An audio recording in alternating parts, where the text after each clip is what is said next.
Seguramente tienes alguna noción sobre el riñón, órgano muy importante en el mantenimiento del equilibrio del medio interno del cuerpo, ya que es el principal medio que regula el contenido y el volumen de la sangre a través de la producción de la orina, pero en este video ahondaremos más en su estudio, comenzando por describir su estructura macroscópica, sus componentes y su relación con órganos cercanos. El riñón es un órgano par con forma de alubia o judía, de color marrón rojizo, con un volumen no mayor al del tamaño de nuestros puños. Normalmente en un adulto, cada riñón pesa unos 150 gramos y mide unos 10 centímetros de largo, 6 centímetros de ancho y 3 centímetros de grosor. ¿En dónde se localiza el riñón? A diferencia de otros órganos abdominales, el riñón es un órgano retroperitoneal, es decir, se localiza posterior a una membrana llamada peritoneo. Específicamente, se ubica a los lados de la columna vertebral, extendiéndose desde la 12ª vértebra torácica a la 3ª vértebra lumbar.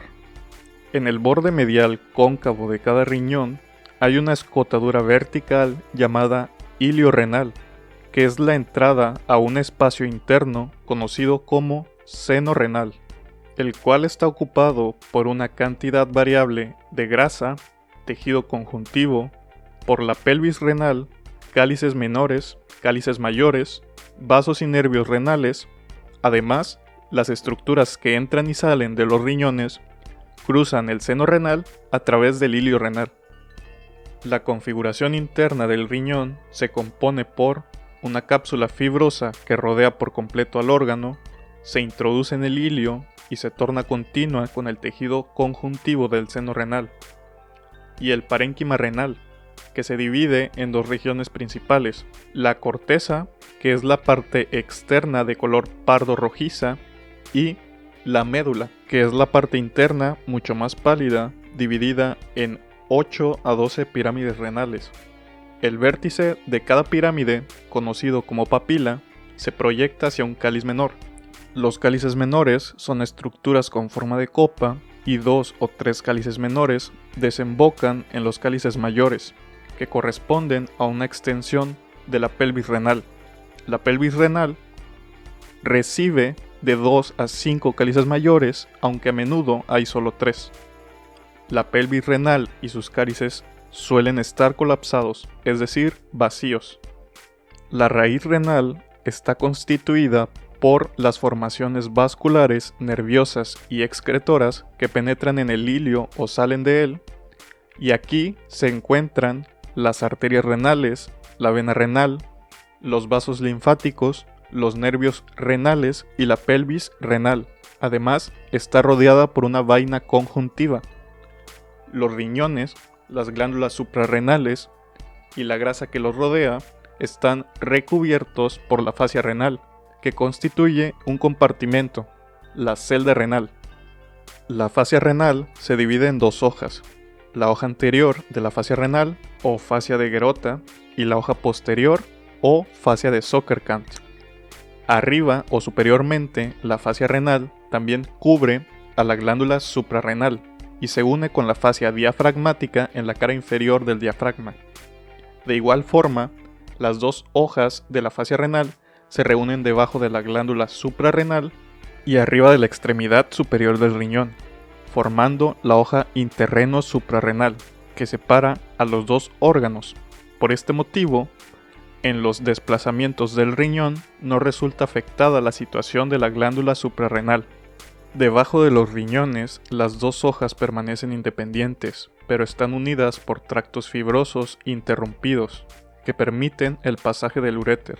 La fascia renal se prolonga a lo largo de los uréteres como la fina fascia periureteral. Medialmente, las hojas de la fascia renal se continúan con el tejido conjuntivo que rodea a la raíz renal, fusionándose con las vainas vasculares de los vasos renales. Después, la hoja anterior se prolonga por delante de la vena cava inferior y de la aorta, uniéndose al tejido conjuntivo relacionado con ellas. En algunos casos, esta hoja anterior puede prolongarse hasta fusionarse con la del otro lado.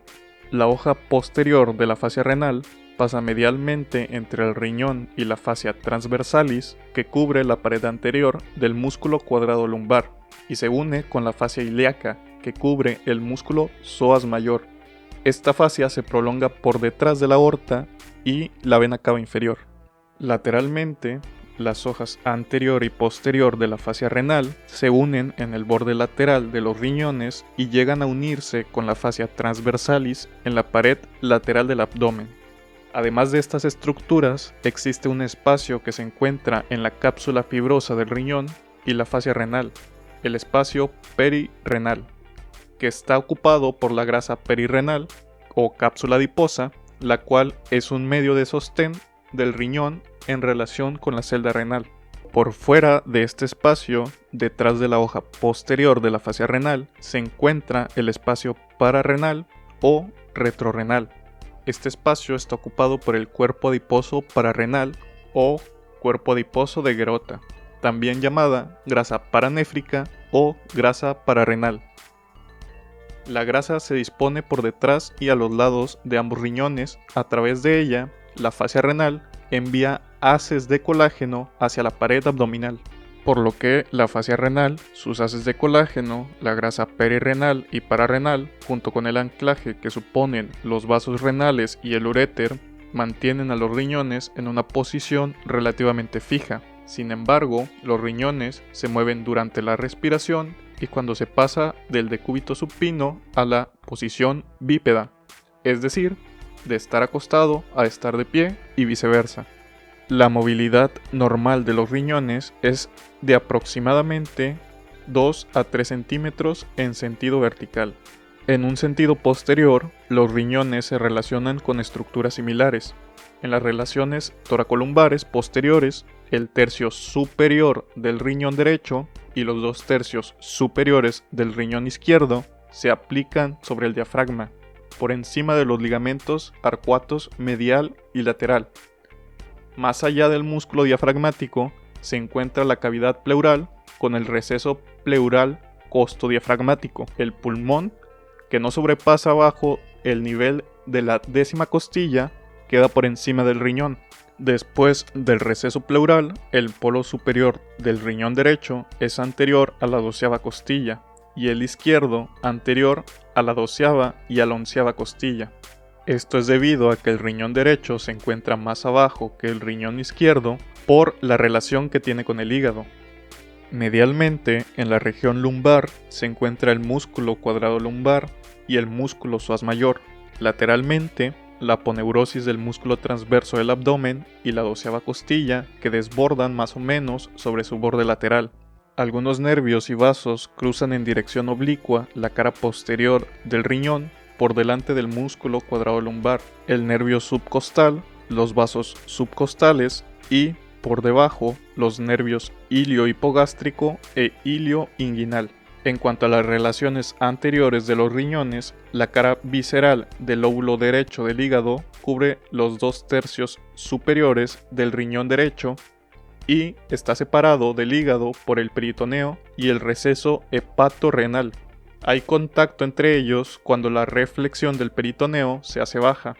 Se crea así el ligamento hepatorrenal, que es parte del ligamento coronario del hígado.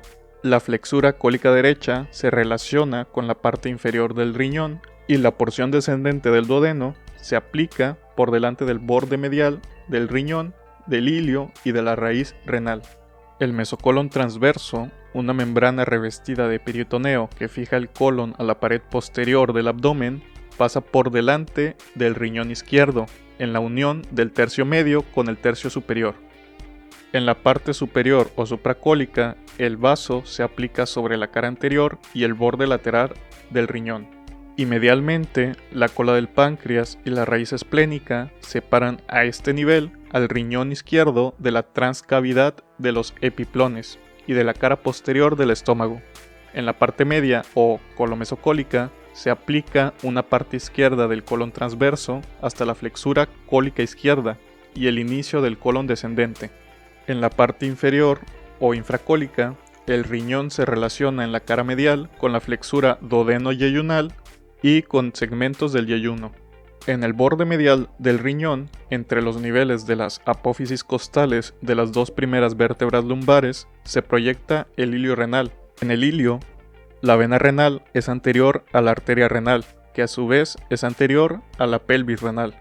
A la porción infrailiar del borde medial del riñón lo sigue el uréter, que está unido a la extremidad inferior del riñón por el ligamento uretero-renal o ligamento de Navarro. Arriba del ilio, en la porción suprailiar, el borde medial del riñón está rodeado por la glándula suprarrenal. A la derecha, la vena cava inferior está ubicada delante del borde medial y a la izquierda, el riñón está separado de la aorta por el pilar izquierdo del diafragma. Y hasta aquí hemos concluido con la primera parte de la anatomía macroscópica de los riñones, para continuar con un segundo video. Espero que te haya gustado, te suscribas y nos vemos hasta la próxima.